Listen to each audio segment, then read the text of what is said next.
All right, everybody, welcome. My name is Tanya Solikowski. I want to thank you for joining us today. And also with me is Kelly Wenzel, an Angie member, and Jeff Geist, our presenter.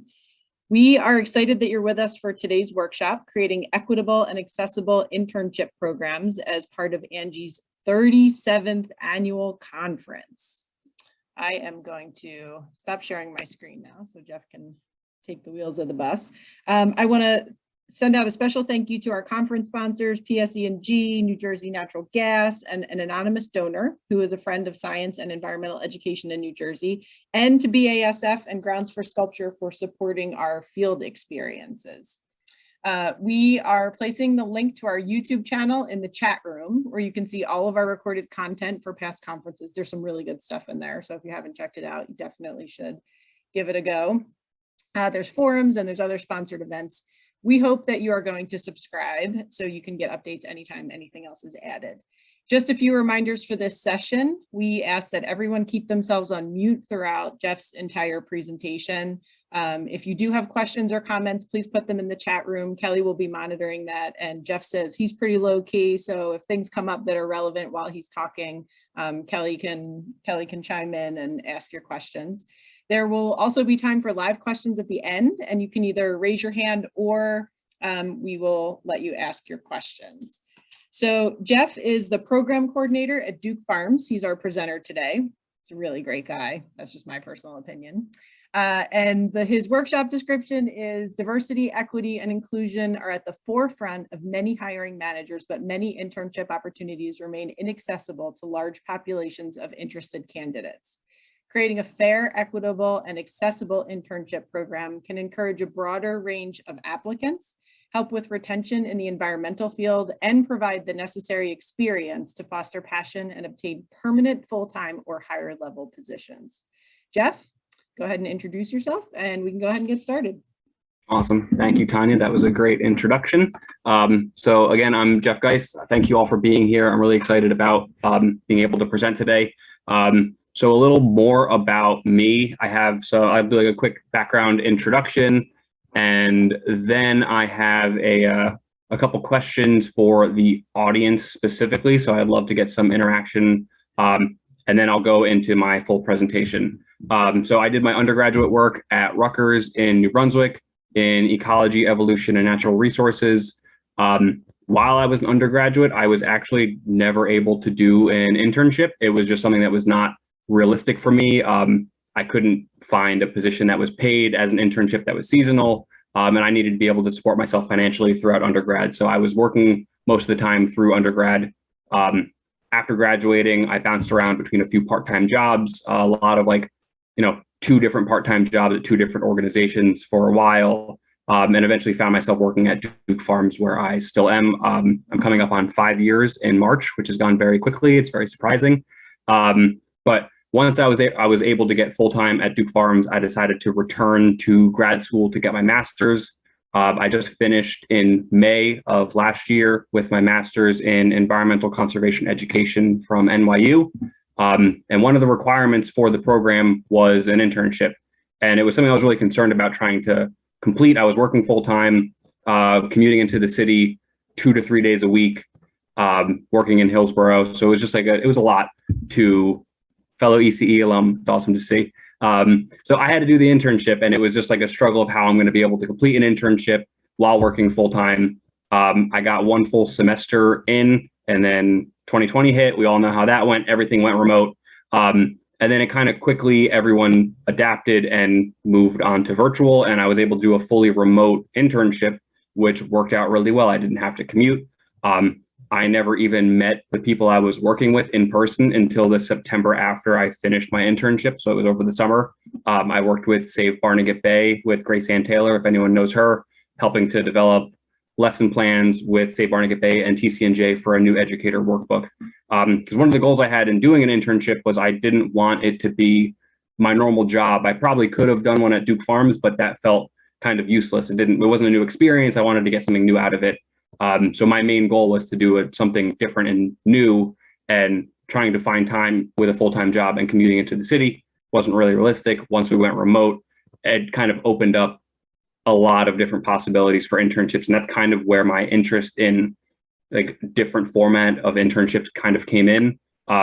Just for example, some of my peers in the environmental conservation education program, someone was writing like weekly blog posts for a nature organization in China, and she was based in New York City. Someone was doing virtual field trips at Monterey Bay Aquarium in California, and she was working in New York City. So it really opened up like a huge array of possibilities to be able to do.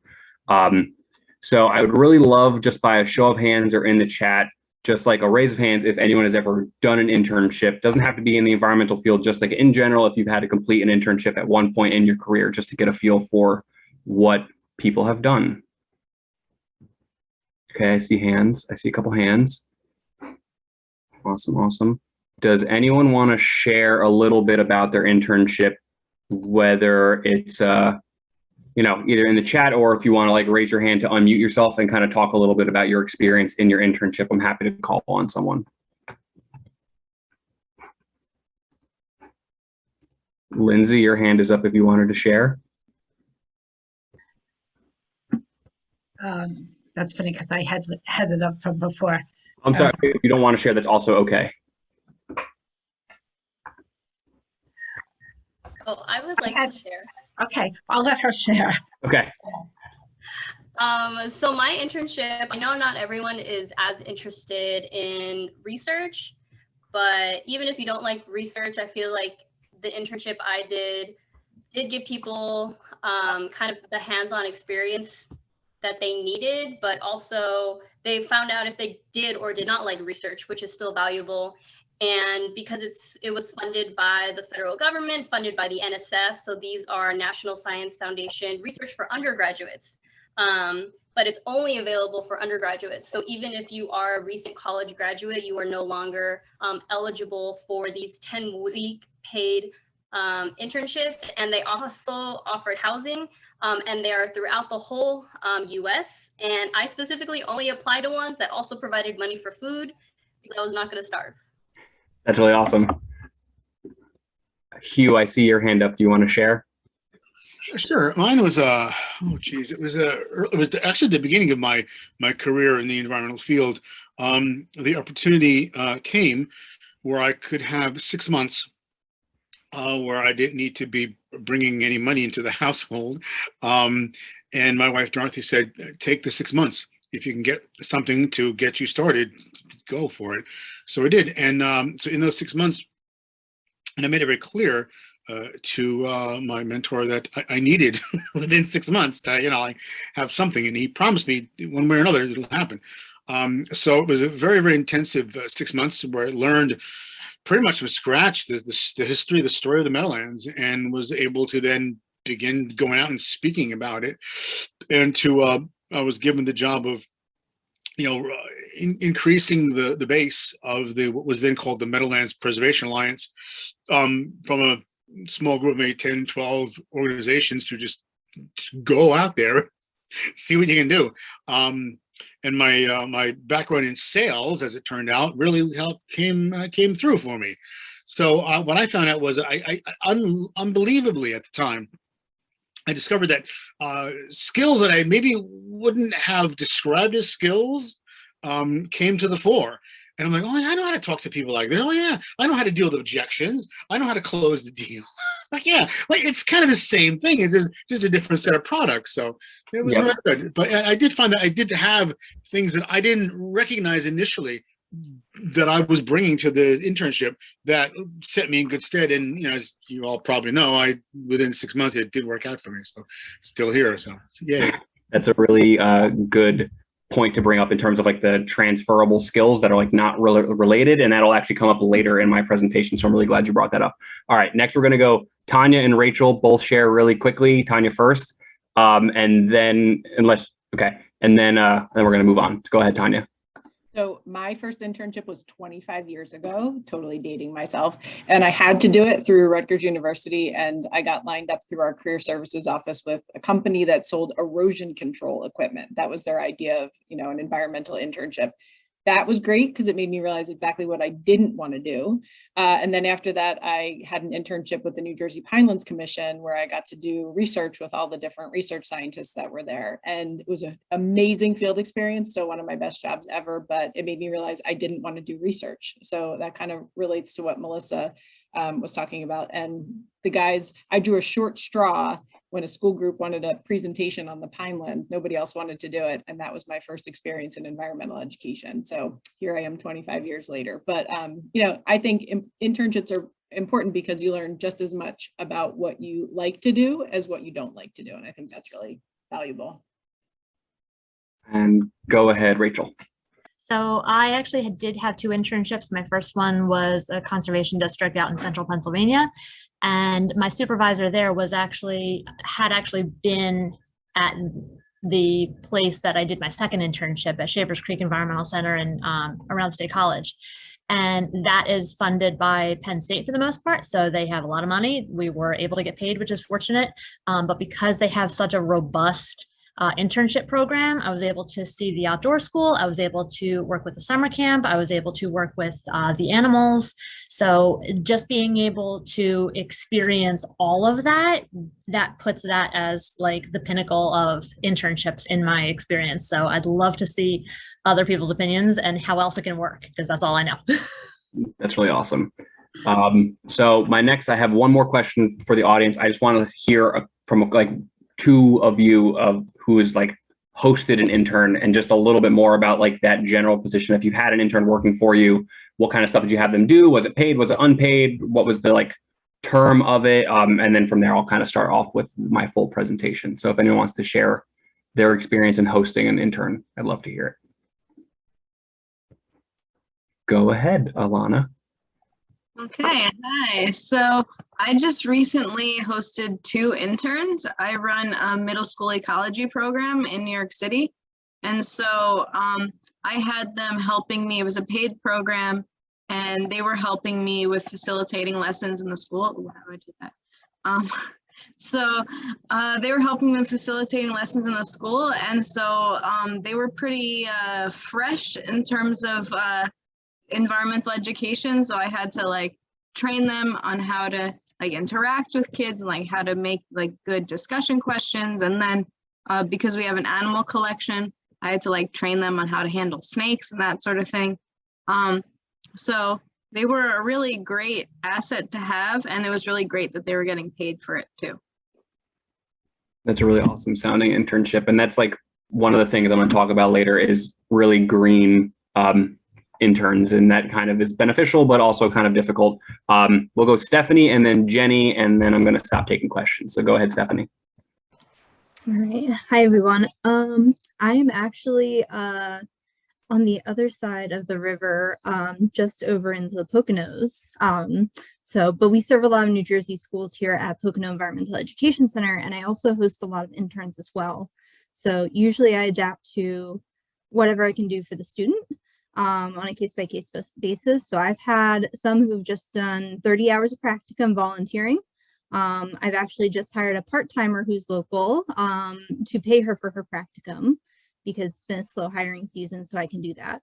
But most of the time I try to offer the same salary as I do a seasonal, because they work just as hard, if not harder, than a lot of my seasonal staff. And that was one of the things I learned early on my first year being a boss, is I am not cutting them back down because they're working harder than some of the 20-somethings that I have that have graduated. So I made that a point after that lesson to value them just the same, and also support them. But usually, yes, for Laura, they need to do additional work, usually, whether it's curriculum development or site visits and keeping journals in addition to just the normal job. So there usually is some sort of agreement as an employer where you have to sign off on their work, saying that you'll host them. So usually I try to adapt case by case. And this year I'm trying to get interns, but I'm also trying to get local camp staff, and we try to hire locally as well, for those who are commuting, because I can't offer housing just to everybody for my staffing needs, but I try to offset that too. That's really awesome. Working case by case must be very difficult. Go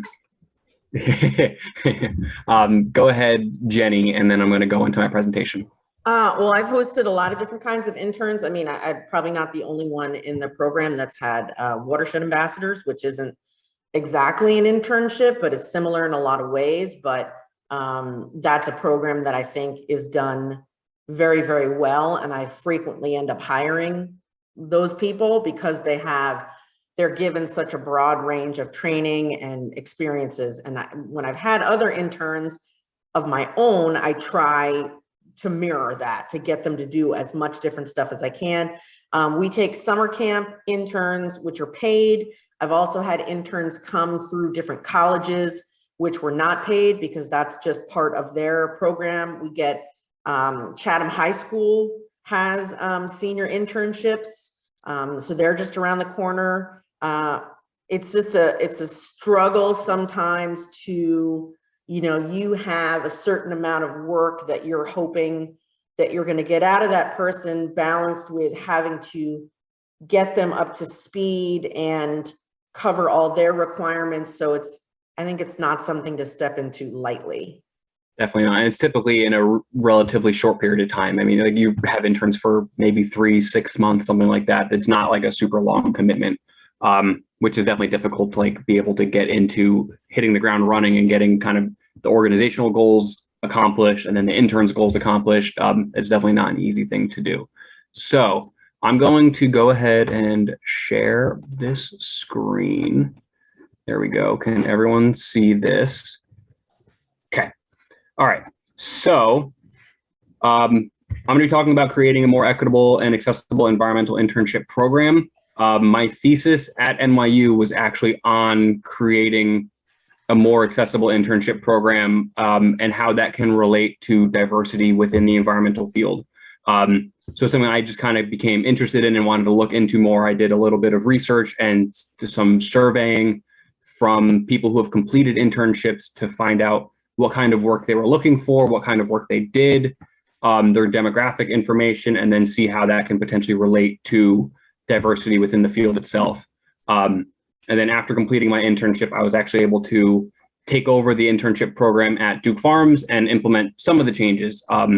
And what I'm talking about today, I don't want this to sound like you need to make all of these changes happen. You need to do this. This is the perfect internship. My goal is just to kind of give you all of my information that I've gained from doing some research and implementing some changes, and just kind of give you a broad range of ideas, suggestions, and maybe spark some other ideas from you. So I'm going to go ahead and go in.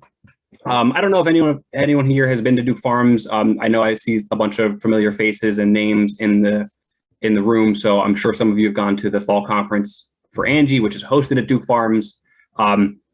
The mission is to be a leader in environmental stewardship and inspire visitors to become informed stewards of the land. It's a 2,700 acre estate in central New Jersey. And like, I just pulled out some hit words that are important, like agroecology, environmental education, research, stewardship, and sustainability. And really everything that we do at Duke Farms is kind of centered around those main topics. In terms of my work at NYU, got my master's in environmental conservation education. I graduated last May, and my thesis title was an assessment of diversity in environmental conservation careers and the role of internships. So I kind of started out my thesis by going through and looking at what diversity in environmental careers looks like, and found it's really heavily impacted by your background in general, meaning your gender identity, race, ethnicity, who your role models are, and what your family background is. And this makes a lot of sense. Kind of who you're brought up by kind of influences what you're going to be interested in. Makes a lot of sense. Also, that decreased access to nature decreases environmental career interest, which also makes a ton of sense. If you're not in parks growing up or in nature, exposed to nature, it's just not going to be something that you're personally invested in. And this is not even talking about students that are growing up potentially in urban settings without adequate access to nature or without safe access to nature. This is just kind of talking about, like, if you don't spend a lot of time in nature as a child, you're less likely to want to pursue a career in the field. So there's already a few problems. There are already fewer minority students just generally interested in environmental careers. And those who are interested typically are going to end up facing more barriers and more likely to exit the field. and inequitable and inaccessible internships are just another potential barrier that can end up having a greater impact on minority students. So kind of talked about inequality a little bit, but haven't really explained exactly what I mean by it. And I kind of pulled out 3 main points and reasons that internships can potentially be inequitable or inaccessible. First and foremost is unpaid or low wages. There's a ton of internships that, that are unpaid, and I fully understand the reason why. It's hard for a lot of nonprofits and other organizations to get funding to be able to pay interns. But some other things that organizations can have kind of the power to change are what kind of experience you're requiring in terms of like previous experience for candidates, or your hourly requirement.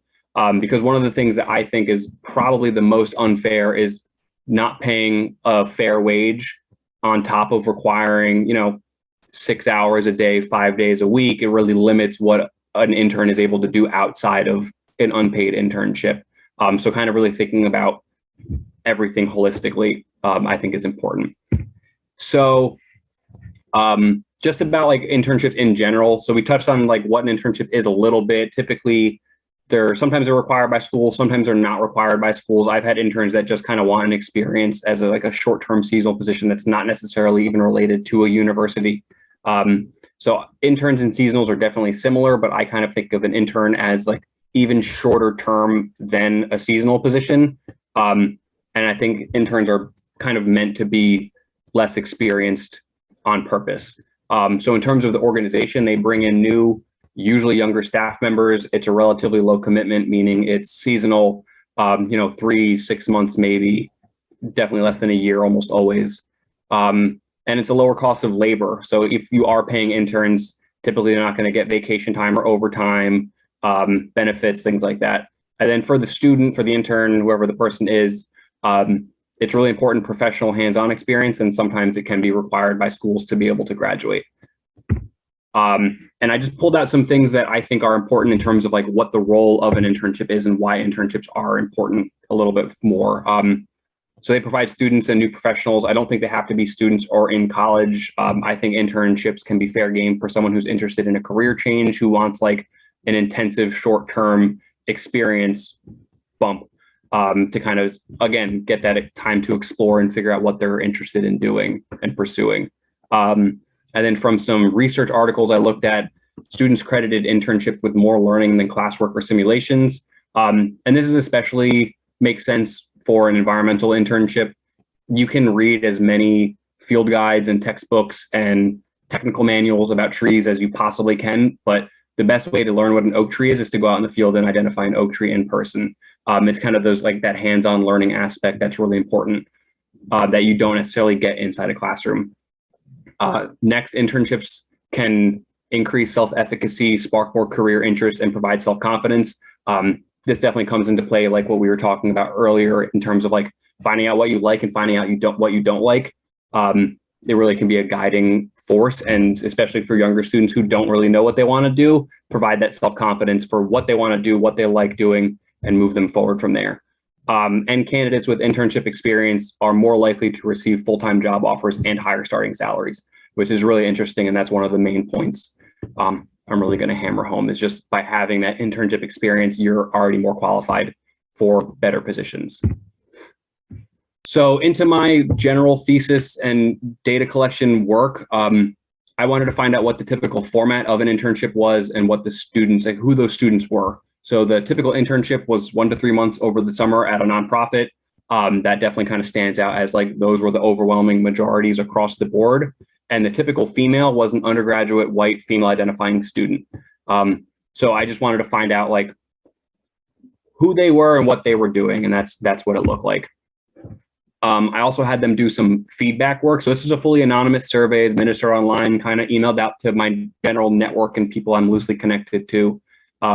Overall, most of the survey respondents had a really positive experience, reported on gaining important skills, had opportunities to network, found what they liked doing, found what they didn't like doing, a lot of the positive aspects of an internship that we've already touched on.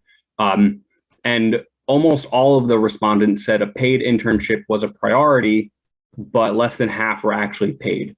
So there's a really big discrepancy there in terms of like what they're looking for and what they're able to find. And unpaid interns also relied heavily on personal savings.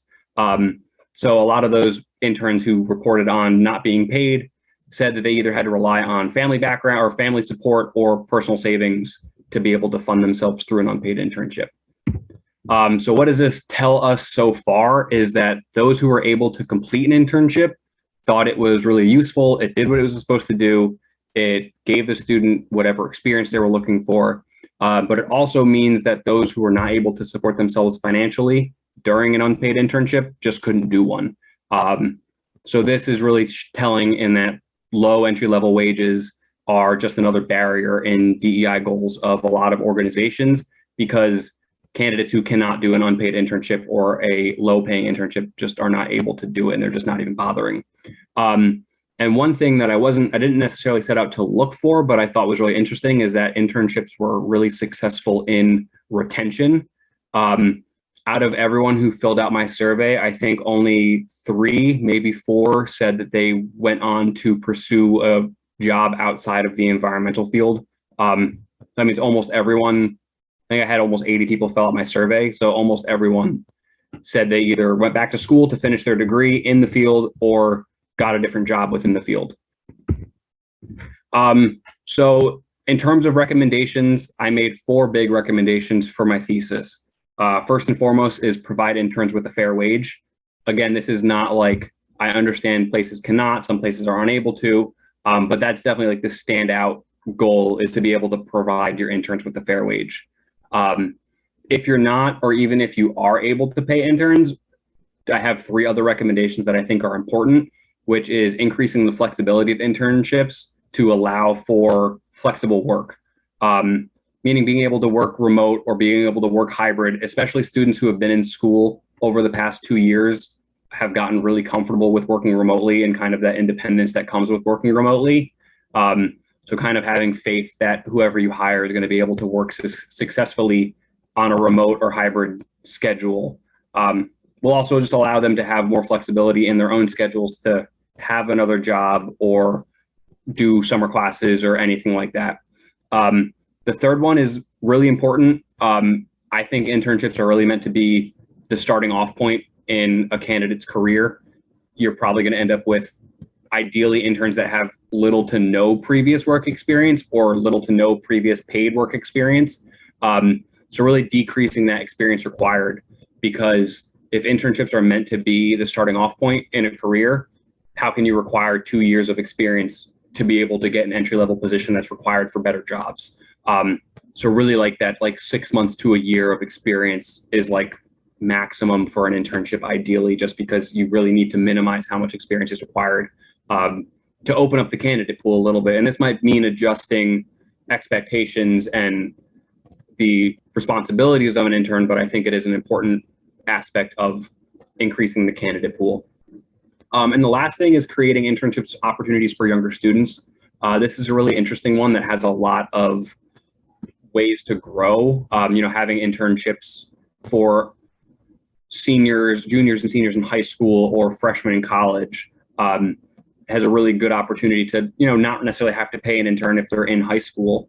A lot of high school students don't have paying jobs yet. It's not as much of a needed thing, especially if they don't have cars and they're able to do an internship remotely and get some experience.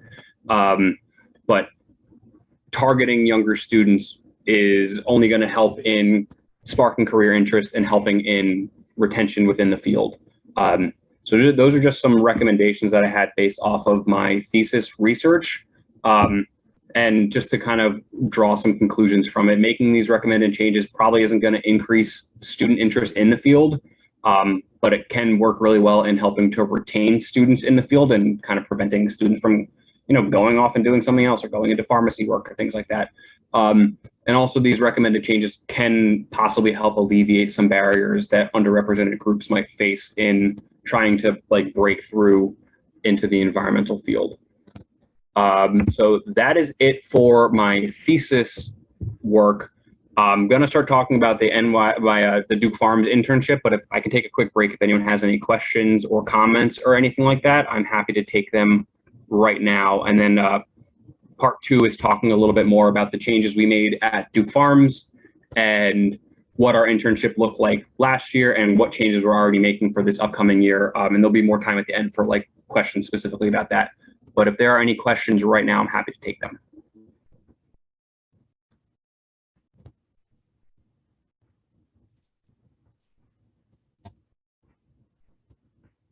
Nothing. Okay.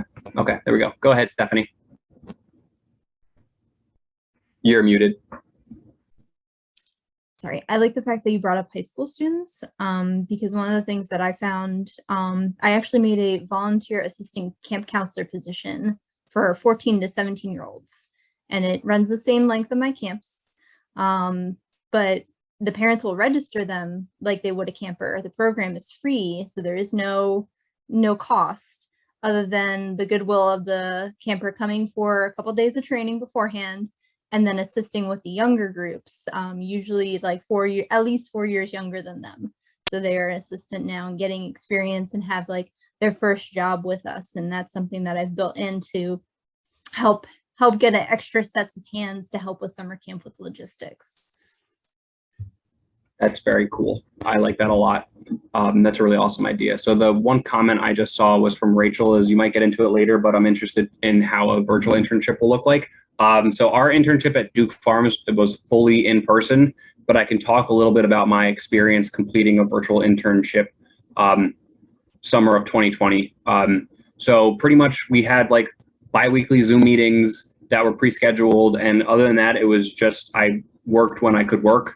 My goal was to reach 60 hours because I needed to get a 60-hour internship for my for graduate school.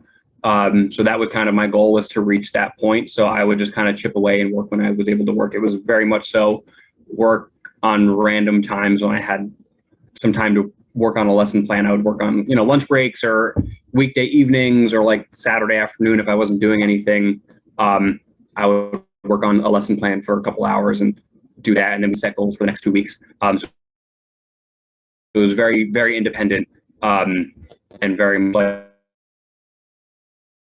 like fully remote. I didn't meet Grace Ann in person until the September after at the Angie Fall Conference. That's when I finally met her in person for the first time. So it was a fully remote. I never even went to Tom's River once. All right. If there are no more questions, Jenny, you have a question? Go ahead. It wasn't a question. I was just going to say, and this is actually kind of the opposite of what you've recommended, but based on what Stephanie said, it was from a previous Angie workshop that I got at the idea to do CITs, like she said, 14 to 18 years old, but they actually pay. They don't pay much. They pay $100 a week for 2 weeks, but we train them after they help with camp. They have a class every day, either a teaching skills class, or it could be something like we do tree identification one day, birds the next day, and then they do a project of their own choosing. We work with them to create something that they're in the same camp for 2 weeks. So they see a week of camp and then a new group of kids come but do the same stuff. So they know the week, they know what's going to happen, and they come up with a lesson. We help them do it, come up with materials, and they do the lesson, and then we give them a letter of recommendation which details their hours of service. So sort of an internship-ish for younger kids, but they actually do pay for it. But that's still like a really interesting way around it, because it's almost like they're paying for like, training. I mean, we have to do a lot of work. That's what they're paying for. But it's almost like they're paying for like a professional development course just for a younger age, and they're getting a lot out of it, especially that letter of recommendation. So that is a really interesting thing, and I'd like to learn a little bit more about that, maybe some off time, because that sounds very interesting. All right, I'm going to go into the Duke Farms internship now. So for 2021, we made a bunch of changes. We did not have interns in 2020, and we kind of took that year. We previously hosted interns. We were partnered with an internship hosting organization that we would kind of send them our job descriptions. Applicants would apply directly through that organization, and then they would kind of send us people. But they were like official employees for that organization. We would just host them at Duke Farms. So when we took 2020 off, we decided to make some changes and move the entire internship program fully in-house. So we kind of separated from that host organization. That way we were able to make whatever changes we want. We could decide what we were going to pay them when the internships would run and really make it cater to what Duke Farms needed instead of what the host organization kind of provided us with. So the biggest changes we made were that internships were available to anyone over the age of 18. Then we didn't require any degree. We really limited the experience requirements. That's the next bullet point. And that's one of my biggest recommendations, is really limiting how much experience you are requiring.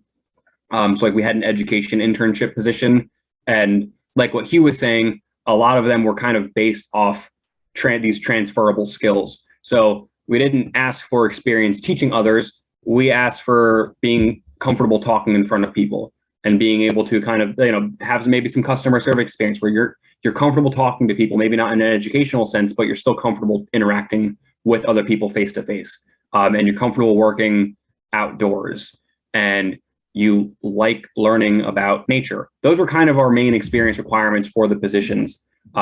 Really limited what we were looking for. They were open to anyone over the age of 18, but we kind of ended up finding that our targeted range was really between like 20 and 24. We're not changing that for this year. It's still open to anyone over the age of 18, but that's really where we found those were like the ideal candidates we ended up looking for and hiring were between the range of 20 to 24. All of our internships were full-time. So it was 40 hours a week. They came with free on-site housing, and they paid $15 an hour. So those were some of the biggest changes that we had. Internships previously did come with on-site housing, but the pay was stipend-based and was very different and not $15 an hour. And the positions were 14 weeks. They ran from June 1st to September 1st. Okay. So we had 4 positions total. We had 2 in education and 2 in natural resources. One of the natural resources internships was actually a hybrid position partnered with Raritan Valley Community College, working with Dr. Jay Kelly on some native plant propagation work. But kind of for the purposes of this presentation, we had 2 education, 2 natural resources. The education interns reported to the education manager. The natural resource interns reported to the habitat restoration manager. And then a third totally separate staff member, which was me, was designated as the internship coordinator.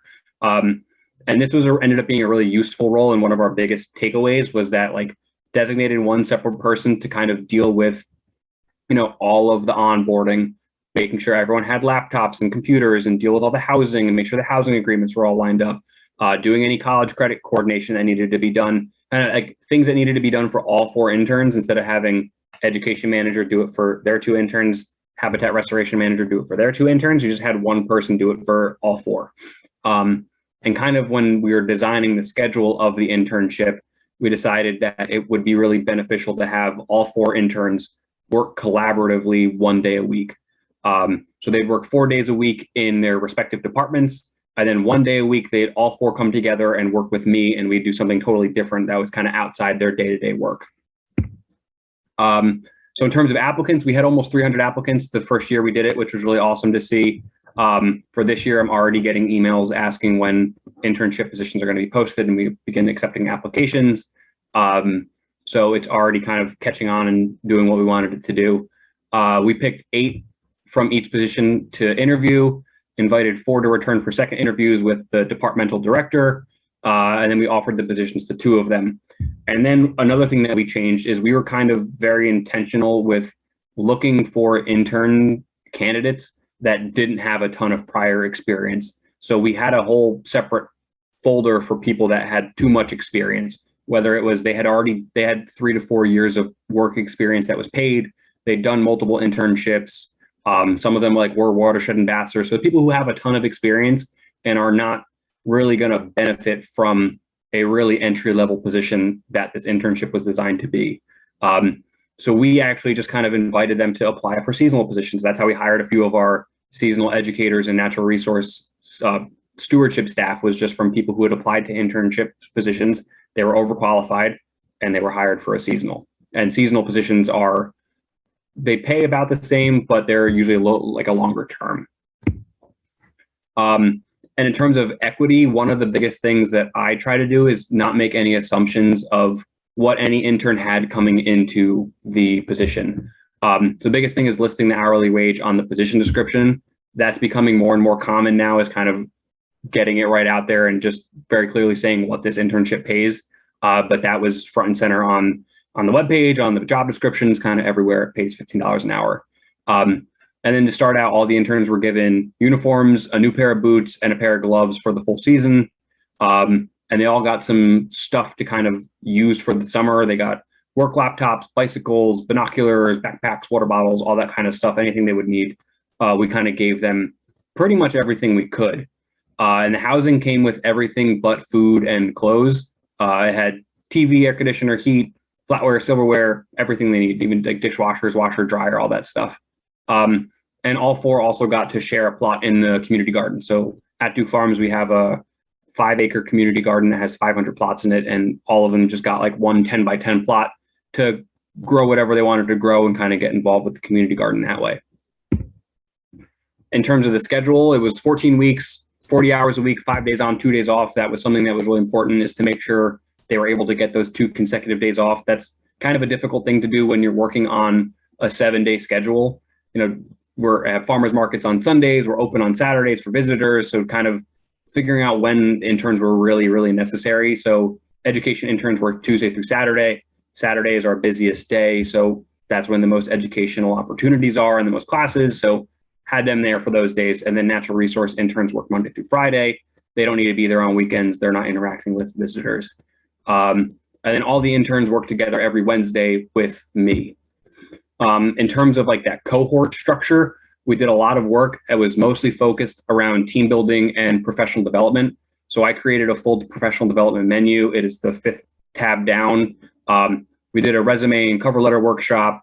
We have a professional development consultant that comes in and does some like full staff work. And we had her do 3 workshops with the interns once a month, on public speaking, on personal branding, on leading from whatever position you're in, and kind of determining your strengths and how to utilize your strengths to the best of your ability. So she came in and did some work just with the 4 interns. We did a ton of group projects. So we did Firefly Monitoring based out of Mass Audubon. Since they were all working, they were all living on site. We had them contribute to Firefly Watch. So they would go out once a week and count fireflies for 5 minutes, and they'd count firefly populations and then log the data, which was really awesome. They were all on site. They all got their own location. And then they became firefly experts. So we had them all teach firefly classes. So we had all 4 interns led their own firefly walks for the public and for volunteers. And the biggest goal was to make sure they had a really well-rounded experience of Duke Farms. So every week we did something entirely different, and I kind of had the full 14-week schedule planned out pretty far in advance. So we worked in the farm one day, helping out with livestock, feeding the cows, feeding the goats, collecting eggs from the chickens. One week we worked in the community garden and helped maintain the education plots there, and do some mulching and do some weeding in the community garden. Did a lot of permaculture maintenance, harvested blueberries for the cafe to use for whatever stuff they're making over the weekend. Go bird banding, kind of everything that Duke Farms is and what Duke Farms has. Wanted to give them just like an opportunity to dip their toes in to find out what they really like to do.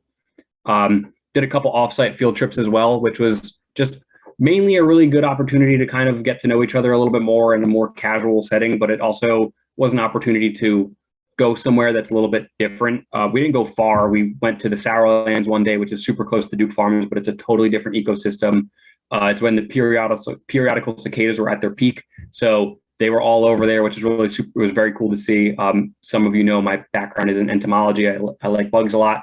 Actually, just got a cicada tattoo, so it doesn't matter, but it was important to me to go see them and give them an opportunity to see it. We went to Lord Sterling Park in Basking Ridge. They had a site that was burned, a prescribed burn the previous fall. We went to see meadow regeneration after a burn, and then went to the Raptor Trust and got like a behind the scenes tour of the Raptor Trust from their staff. So just kind of an opportunity to go to some peer organizations to kind of see what their staff are also doing. And then we also made them present to the full staff. So we have monthly entire staff Zoom meetings, and I made them do a group presentation to the full staff. which they did not like to do, but we made them do and gave them an opportunity to kind of brag about themselves a little bit and talk about their experience over the summer. And the biggest thing was my goal was to really make sure they felt like valued members of Duke Farms. So they were encouraged to take any classes they could possibly take. They attended DEI committee meetings. One of our interns actually had a social identity training that he did as part of his RA work at his school. And he led a full workshop for the staff on the social identity workshop he did, which was really awesome to give him an opportunity to like take on a leadership role and lead a workshop. We did some social media takeovers, had education interns help out with natural resources projects, natural resource interns help out with education projects, really just like interdepartmental cross collaboration as much as we could. And then we did full exit interviews and also anonymous exit surveys. So my assumption was like younger students are not necessarily going to be super upfront with issues and problems. So just like fully anonymous surveys, let me know your thoughts, if there's any changes you would recommend, and kind of go from there. So 2 of our interns were actually hired to work at Duke Farms. These were our 4 interns last year. So 2 of them were hired as part-time staff at Duke Farms. 1 intern was hired as a full-time position at another organization, and 1 intern returned to school and is graduating in May. So that's kind of like quick where they are now. What did we learn from 2021? That internship coordinator role was really, really helpful. It was just like, it made a huge difference. It made like a lot of sense to do. And I don't know why we'd never thought of doing it before. Just have like one person who kind of semi-manages all the interns. Just was like a really, really beneficial. The intern cohort became really, really close. They worked really well together, which was really awesome to see, kind of having them get an opportunity to work together once a week. The exit interviews and those anonymous exit surveys, all the interns said they gained really important skills and useful information, got some time to network. And then just a separate kind of observation, we got a lot of inquiries from interested candidates looking for part-time internships. So there's definitely like an interest in part-time internship as well. It's not something we're offering yet, but maybe, but it's just like to put it out there, there's definitely an interest in having full-time and part-time internships. And then just some changes for 2022. We're already expanding. We're bumping up to 6 interns for this year. We're creating an entirely new position in the visitor services department to kind of help out with like parks management, hospitality, visitation surveys and analysis, working at the farmers market, helping out with space use and event planning, those kind of roles. We're also going to change it up a little bit with the group projects and just have one large collaborative group project that they'll work on throughout the entire summer instead of like a bunch of smaller projects. And this group project is actually going to be an annual intern project that all subsequent groups of interns are going to work on every year. So it's the same site, same thing, but kind of it'll be an ongoing thing that all new cohorts of interns will continuously add to, which will just be really cool to see. And the last thing is kind of, this came from the exit interviews and the anonymous surveys, is I'm creating an intern handbook. Again, something that makes a lot of sense. It's just not something we thought to do ahead of time. Instead of like handing them a folder when they come and do onboarding, just kind of put all that information into one big book and give them everything they need all at once when they get their offer letter. And that way they can kind of review it in the time they have before the starts. So, I mean, I had the interns help out from last year in creating it, and they made like a list of FAQs that they had coming in that they then kind of listed and wrote out the answers to. They even put like restaurant and takeout recommendations that are local to Duke Farms, where the grocery stores are, all that kind of stuff, just all in one place. If you have someone who's totally new coming into an organization, just a condensed packet of all the information you could possibly want. So that is all I have for the presentation. We're still good on time. We have about 10 minutes left. So I'm going to go through the chat and see if there are any questions that we have. So first question I'm seeing is, how did you choose your 8 to interview? If you weren't looking for lots of professional experience, what were some of the criteria you're looking for? That's a really great question. So the biggest thing we were looking for is candidates possibly without any prior paid experience, but an obvious interest and knowledge and background in the field. So by this, I mean, either working in like a volunteer sense or like a research project that they had to do at work or at their university. Those kind of things. Like they might have not had paid experience, but there's like an obvious interest there that was really beneficial to kind of get an eye on. But it was really like, it was hard to find then. That was one of the biggest challenges we had, is kind of getting all of the hiring managers on board with this idea of not hiring someone with the most experience, hiring someone that's like, you know, less experienced for a reason, intentionally, to be able to have an opportunity to mold them. Next question is, did you have specific ideas at the beginning of this about how you would measure success at the end that looked different at the end? So in terms of measuring success, that was really based off of the like exit interviews and anonymous surveys. I had them written out from the beginning. I actually had them fill out an anonymous pre-survey to kind of help them set goals and expectations for the internship, and then catered the exit survey to kind of mirror the entrance survey, to make sure, like, the goal was to make sure that their expectations that they listed in the entrance survey matched what they gained during the season in the exit survey. Next question is, it seems like you're attracting college students. How did your internship timeline work with them going back to school in August? So this is also very interesting. Right when their move out date was, Hurricane Ida hit, and all of their houses flooded that were at Duke Farms, and we had to kind of last minute scramble and move them all to different houses. So that was a whole separate thing. But I kind of left that up to the intern themselves. One of them only had classes on Fridays, so he kind of changed up his schedule a little bit, and we were flexible with him for that last like week of school. He had to go move back to his university, but it was local and he could still commute. But we also they all had laptops. It didn't end up needing to happen. But they did all have laptops they could have taken home if they needed to, and kind of do some remote work and reporting and things like that if they needed to go back to finish out their timeline. So from Kelly, what types of tasks do you have in mind for your visitor services interns? So a lot of this is going to be based on visitation. So we're requiring entry passes on Saturdays now. So it's going to be a lot of helping with that, doing a lot of like visitor orientation and helping out with mapping.